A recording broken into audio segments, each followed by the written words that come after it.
4 വയസ്സ് മാത്രം പ്രായമുള്ള സ്വന്തം മകനെ ഒരമ്മ കൊന്ന് ബാഗിലാക്കിയ സംഭവം പുറത്തു വരുന്നത്.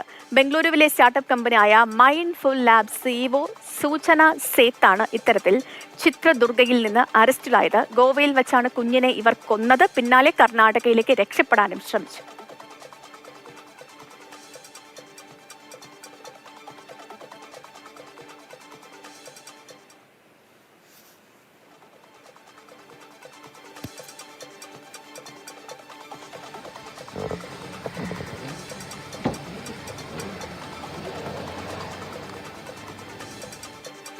വിനയ് ഉണ്ണിയാണ് നമുക്കിപ്പം ഉള്ളത്. വിനയ്, 4 വയസ്സ് മാത്രം പ്രായമുള്ള പിഞ്ചു കുഞ്ഞ് സ്വന്തം മകനെയാണ് ഈ അമ്മ ഇത്തരത്തിൽ അതിക്രൂരമായി കൊന്ന് ബാഗിലാക്കിയത്. എന്തിനാണ് ഇവർ ഇത്രയും വലിയൊരു ക്രൂരത സ്വന്തം കുഞ്ഞിനോട് ചെയ്തത്? ഈ AI സ്റ്റാർട്ടപ്പ് രംഗത്ത് വളർന്നു വരുന്ന ഒരു കമ്പനിയാണ് മൈൻഡ്ഫുൾ AI ലാബ്. അതിൻ്റെ ഉടമയും സിഇഒയുമാണ് സുജന സേത്ത്. സുജന സേത്ത് ഒരു ബംഗാൾ സ്വദേശിനിയാണ്. വളർന്നു വരുന്ന AI സ്ഥാപനങ്ങളിൽ മുൻനിരയിലാണ് ഈ സുജന സേത്തിൻ്റെ ഈ കമ്പനി അടക്കം. കഴിഞ്ഞ ദിവസമാണ് സുജന സേത്ത് തൻ്റെ മകനുമൊത്ത് 4 വയസ്സുകാരനായ മകനുമൊത്ത് ഗോവയിലെ ഒരു സ്വകാര്യ ഹോട്ടലിൽ മുറിയെടുത്തത്. പിന്നീട് തിരിച്ച് അവർ ഇന്നലെ വൈകിട്ടോടു കൂടി തിരികെ ബംഗളൂരുവിലേക്ക് പുറപ്പെട്ടു. ആദ്യഘട്ടത്തിൽ തനിക്കൊരു ടാക്സി കാർ വേണമെന്ന് ഈ ഹോട്ടൽ അധികൃതരോട് അവർ ആവശ്യപ്പെട്ടെങ്കിലും ഹോട്ടൽ അധികൃതർ പറഞ്ഞത് ഗോവയിൽ നിന്ന് ബംഗളൂരുവിലേക്ക് വിമാനയാത്രയാണ് ഏറ്റവും ചീപ്പായിട്ടുള്ളത്. പക്ഷേ ഇവർ ടാക്സി കാർ വേണമെന്ന് വാശി പിടിക്കുകയും പിന്നീട് ടാക്സി കാർ ഇവർക്ക് അറേഞ്ച് ചെയ്ത് കൊടുക്കുകയും ചെയ്തു.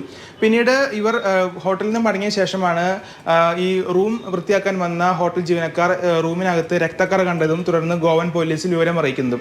പിന്നീട് CCTV ദൃശ്യങ്ങൾ പരിശോധിച്ചപ്പോഴാണ് മകനുമൊത്ത് വന്ന സുജന, പക്ഷെ തിരികെ പോകുമ്പോൾ ആ ദൃശ്യങ്ങളൊന്നും മകനെ കാണുന്നില്ല. പിന്നീട് ഈ ഗോവൻ പോലീസ് ഈ പുറപ്പെട്ട ടാക്സി കാറിന്റെ ഡ്രൈവറെ തന്ത്രപൂർവ്വം വിളിക്കുകയും ഈ വണ്ടിയിൽ കാറിൽ മകനുണ്ടോ എന്നുള്ള കാര്യം അന്വേഷിക്കുന്നു. പക്ഷെ മകനില്ലെന്ന് അറിയിച്ചു. പിന്നീട് ഈ സുജന സേത്തിന് സംശയം തോന്നാതിരിക്കാൻ ഗോവൻ പോലീസ് കൊങ്ങിണി ഭാഷയിലാണ് ഡ്രൈവറോട് സംസാരിച്ചത്. ഇതിനെ തുടർന്നാണ് ചിത്രദുർഗയിലെ ഒരു പോലീസ് സ്റ്റേഷനിലേക്ക് ഡ്രൈവറോട് കാർ ഓടിച്ച് കയറ്റാൻ ആവശ്യപ്പെട്ടത്. പിന്നീട് ചിത്രദുർഗ പോലീസ് വിവരങ്ങൾ അറിഞ്ഞപ്പോൾ മകൻ തന്റെ മറ്റൊരു സുഹൃത്തിനോടൊപ്പം ഗോവയിലെ ഫത്തോർദയിലുള്ള എൻ്റെ ഒരു സുഹൃത്തിനൊപ്പം ഉണ്ടെന്നും ഒരു അഡ്രസ്സ് ഈ പോലീസ് നൽകുകയും ചെയ്തു. പക്ഷേ ആ അഡ്രസ്സ് വ്യാജമാണെന്ന് പോലീസ് തിരിച്ചറിഞ്ഞു. പിന്നീട് ഈ കാർ പരിശോധിച്ചപ്പോഴാണ് ഈ ട്രാവൽ ബാഗിനകത്ത് ഈ 4 വയസ്സുകാരനായ മകൻ്റെ മൃതശരീരം കണ്ടെത്തിയത്. എന്തായാലും പോലീസ് അവിടെ നിന്ന് തന്നെ സുജന സേത്തിനെ കസ്റ്റഡിയിലെടുത്ത് ഇപ്പോൾ ഗോവൻ പോലീസിനെ കൈമാറിയിട്ടുണ്ട്. ഗോവൻ പോലീസ് സുജന സേത്തിനെ ഗോവയിലെത്തിച്ച് തെളിവെടുപ്പും ആരംഭിച്ചിട്ടുണ്ട്. എന്തായാലും വളരെ വലിയ